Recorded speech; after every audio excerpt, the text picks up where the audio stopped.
I have met several people where it's like, I just need someone to talk to. Is anyone available right now to talk to me? Yeah, sure, message me. I know what you're going through. You don't want to, hear about someone taking their life because there are people that don't have the support.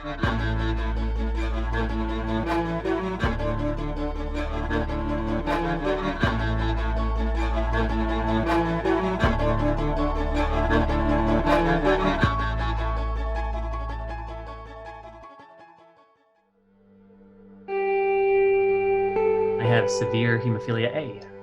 It's impacted me differently throughout my life because of the way that my immune system has responded to the medicine. As an adult, it's been a little bit more complex, the way in which it's challenged me. My immune system's gotten better. I'm dealing with a lot of joint damage, and I have arthritis and pain. That's kind of my day-to-day. My brother was born with hemophilia about 3 years after I was. And when I was 21 and he was 18, he suffered a bleed in his head, which was fatal. So he passed away. Obviously, your sibling is your sibling, and that's that. But then on top of it, he was also like my hemophilia teammate. No one else knew our experience of hemophilia. I also feel like I kind of lost that part of my support system in a way. It's an irreplaceable part. I was diagnosed with a rare medical condition called median arcuate ligament syndrome.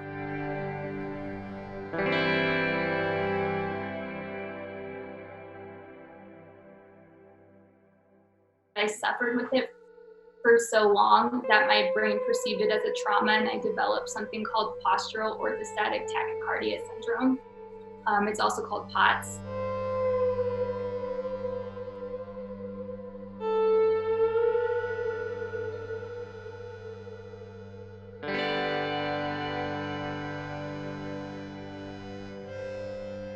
I have synchromyelia. It's a rare spine disease. There's no cure at this time. It develops, there's syrinxes, which are called cysts that grow upon your spine. Mine have been growing in length, and if they grow in width, they can block your spinal canal, causing all sorts of problems such as paralysis.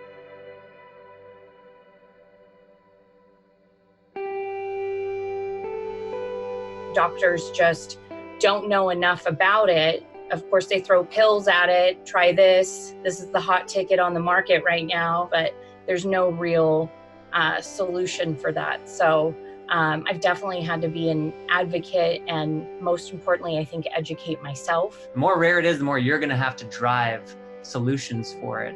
Right. And then as you find progress, if you share that out, that can literally change the lives of who knows how many people.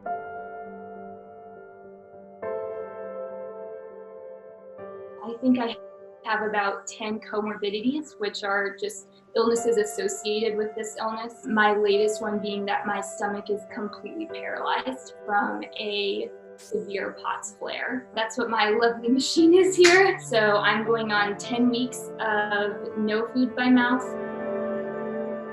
I'm lucky that my mom is a huge support system for me, and she is only drinking protein shakes to try and be in solidarity with me. For 10 weeks, she's been doing that? Yes. We've been fighting with insurance for the only treatment that is available to me to fix this. I actually just got my final appeal answer yesterday, and they denied it again, so I don't know how long this will be.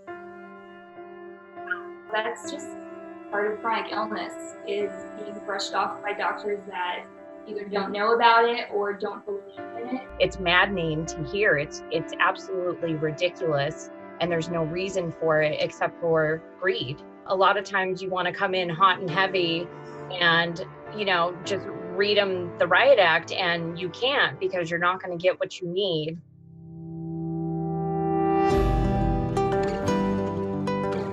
I have professional work I do that enables me to be an advocate through my work.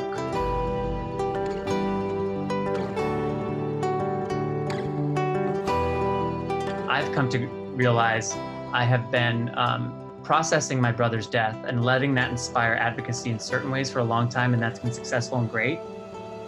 It doesn't bring him back. it doesn't make all the pain go away. And the more I can appreciate how I make a difference day to day in small ways will help me feel more at peace with everything. I hit these points where there's nothing anybody can do for me.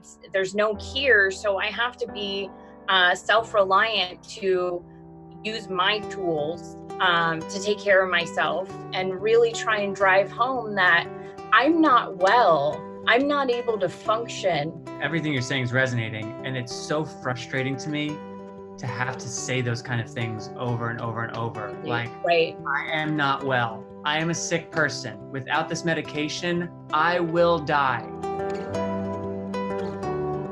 I think the other issue is that you have to remember that while you're dealing with this and the doctors are trying to help you, they're also human. And I feel like to a point, they unintentionally come in with bias sometimes. That's where advocating for yourself comes in at. You have to be able to talk. They don't know what's going on in your brain. They don't know what's going on in your body. They just know what they've read in a medical book. When we don't self-advocate and push back against those kinds of things, those conversations turn into policy proposals. And those policy proposals impact everyone's lives.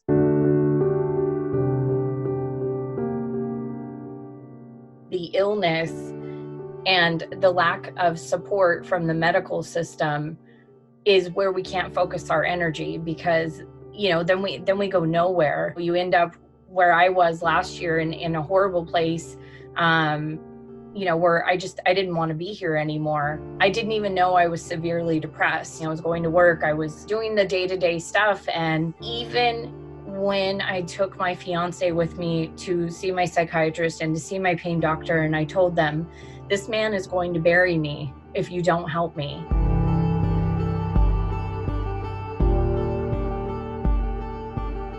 I felt like that was as blatant as I could possibly get. And that's not what I want. I want my doctors to come together and say, here's what I've got on this end, and here's what I've got on this end. Let's take a look at our other patients that have this disease.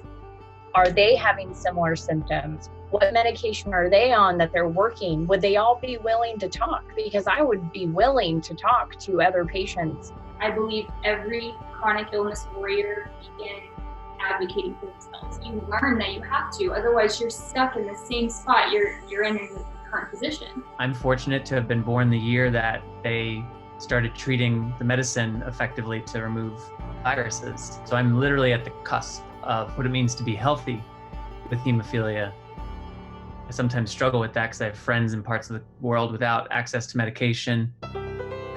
I'm just determined that if there's a way that I could spread awareness where, people don't have to suffer for as long as I did, that, maybe they can catch things sooner and hopefully kind of start taking care of the illness before it gets so out of control. These are our lives. And if we talk to each other and can share best practices and pain points, we can continue to improve the system so that people who are coming after us don't have to face the exact same challenges. They'll face their own, and that'll improve the road for the people behind them.